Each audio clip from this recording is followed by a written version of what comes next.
I constantly remember the stories of my mother. Cruzó la frontera para apoyar a su familia. On a rainy night, she crossed the Rio Grande as she watched a nameless individual drown, taken away by the Rio.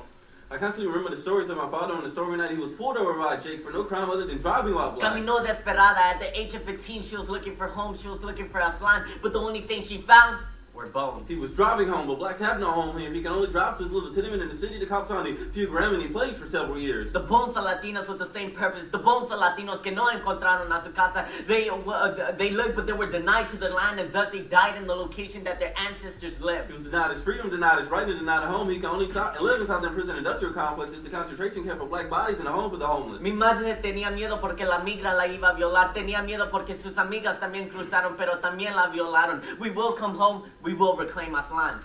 See, these forms of oppression are not encapsulated incidents. They don't happen in some faraway place. They happen here on the border, in prisons, in the hoods, and around, and on an epistemic plane. They are part of a broader systemic problem that cannot be understood without investigation of the history of oppression. Only through our historical analysis can you understand how oppression truly operates.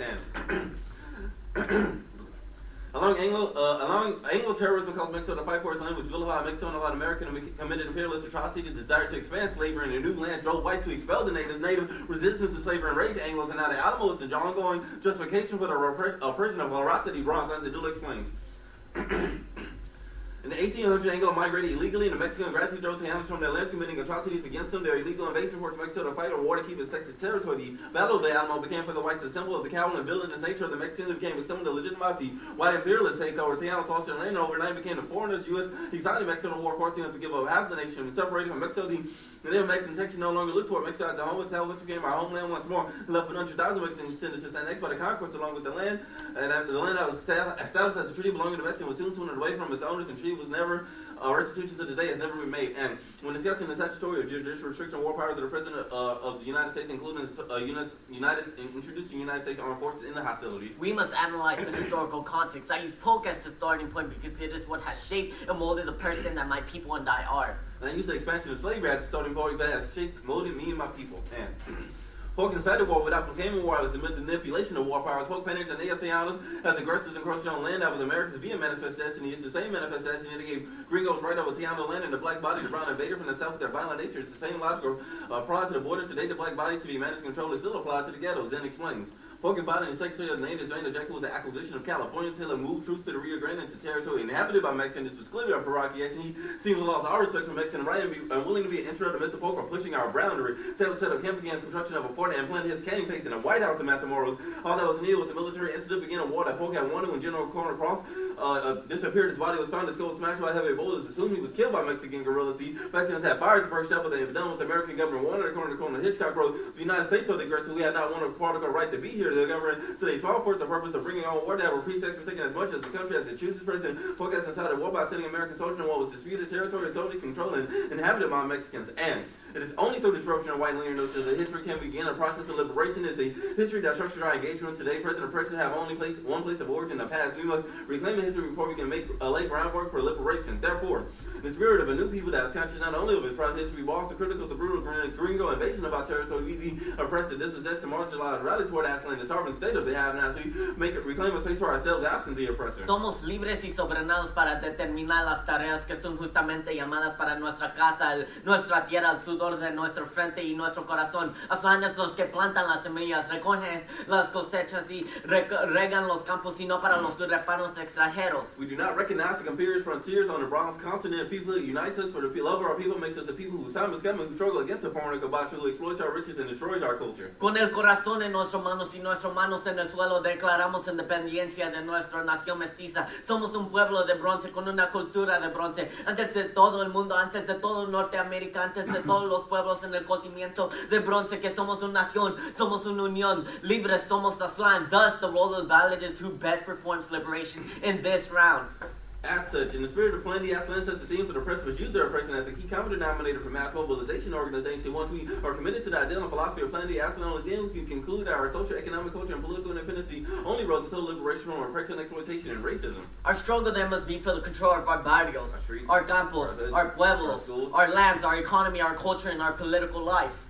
And allowing Anglo-sexual representation of Mexicans as invaders or blacks as devalued by their Aztlan as Anglo-land or prisons as black home enables a narrative created within the national memory in which the oppressed are considered enemies of the state. This creates a perpetual state of double consciousness and inflicts psychic violence among a population that can't rise to the level of white superiority. We internalize these lies, these false representations, but we also internalize this oppression. Furthermore, que la violencia se deja llevar por dentro de nuestra conciencia colectiva, por lo que el álamo es un movimiento de remordimiento americana y la crueldad mexicana. this allows for the continued oppression of the oppressed as well as double consciousness within us that is called that justifies psychic and physical violence. And the loss of our history and identity has allowed the Gabacho to push atrocity toward our bodies. The education and practice of white linear notion of history proposed by Plan the Aztlan is the first step in the resist and immortal technique explains. Most of my Latino and black people who are struggling to get food, clothes, and shelter in the hood are so concerned with that the philosophizing about freedom and socialist democracy is usually unfortunately beyond their rationale. See, they don't realize that America can't exist without separating them from their identity, because if they had some sense of who they really are, there'd be no way in hell they led this country to push this genocidal consensus on our homeland. This ignorance exists, but it can be destroyed, and it was post-war powers who stripped us from our land, history, and identity. We want to reclaim and have an accounting for our social location to mobilize to prosper without an oppressor, as Zedul explains.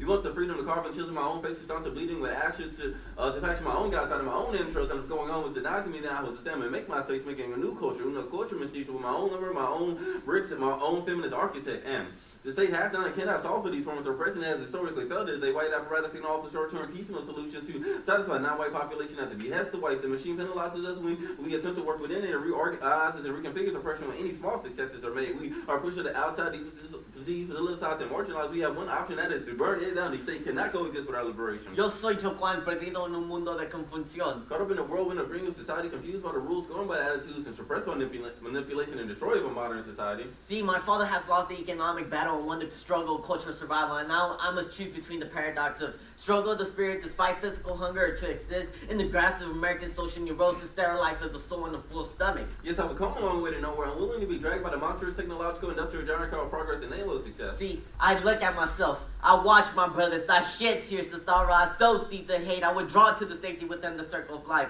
We start to move, the oppressed, the dispossessed, the marginalized. We shall endure, we will endure.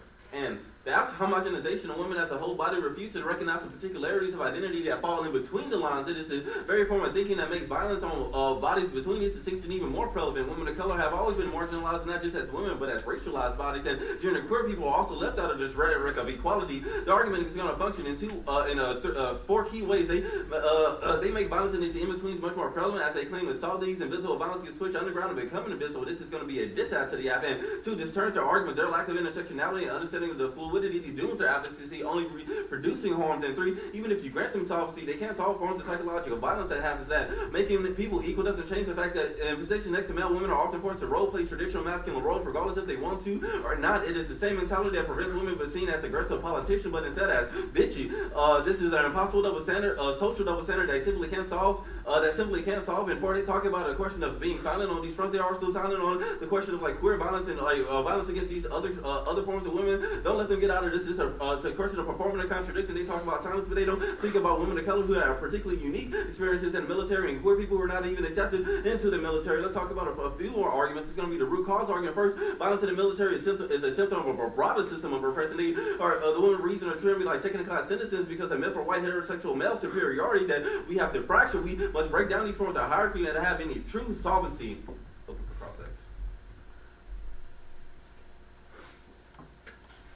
When we're talking about solvency, how do you solve for Polk causing war like 200 years ago?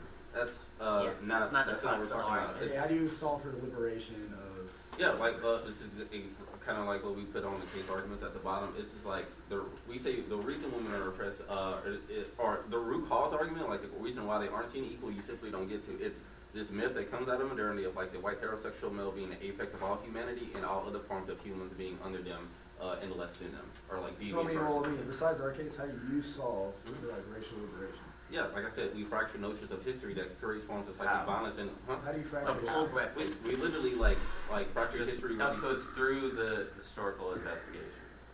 It's not like it's an historical investigation, but it's also a fraction of like regular notion I'm of just not history. getting how you're fracturing these, like. All right, look, the general common consensus, like we all learn for the most part in the American government. It's an example like the question of the Alamo, right? It's always like remember the Alamo, like all these brave people were there, but that's not actually what happened. What actually happened was like an Alamo, Well, I mean, like a like bunch. you're saying there's a problem with history, but how are you fixing it? If you can let me I mean, finish. to be a little more direct, like Yeah, I'm going to finish. It's like a very clear example of what we do. So what actually happened at the Alamo was a bunch of racist white guys who wanted to expand slavery, and then Texas got steamrolled by the Mexican government. This isn't like the way the narrative gets changed, like the way their history lets a lot of representation of people to be controlled is bad. So we have to fracture those representations and fracture the notion that the white heterosexual male is a benign good in the world, and that standard that we So draw. how do you do this? By speaking out?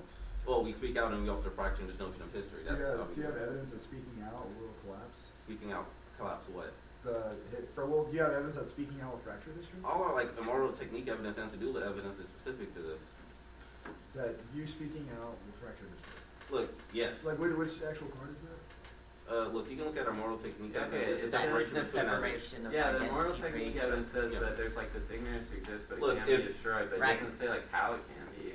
Yeah, I mean, if you think ignorance cannot be like destroyed by any other means than speaking about it and education about it, then you're like So totally is this like your opinion? Look, if you want to have an argument that our method doesn't solve because we don't have a card, Oh. then please have that debate. We will. Yeah. Because, I mean, particularly in our solvency, when we have direct cards. No, so no, no, shit, it's cool. speaking Yeah, out. yeah, let's have that debate. Yeah. All right, roll the ballot, who best liberates? Do you agree that we liberate women from violence? No, we had all these diss ads on your. Okay, I guess I mean, I guess no, like on That means those, no.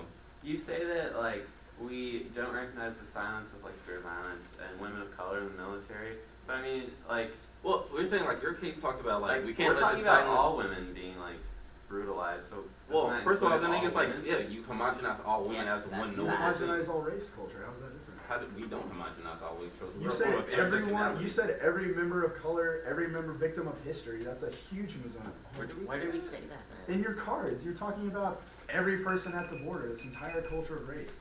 Everyone in the Well, border. tell us where that says that. I'm really curious. Absolutely. Pro-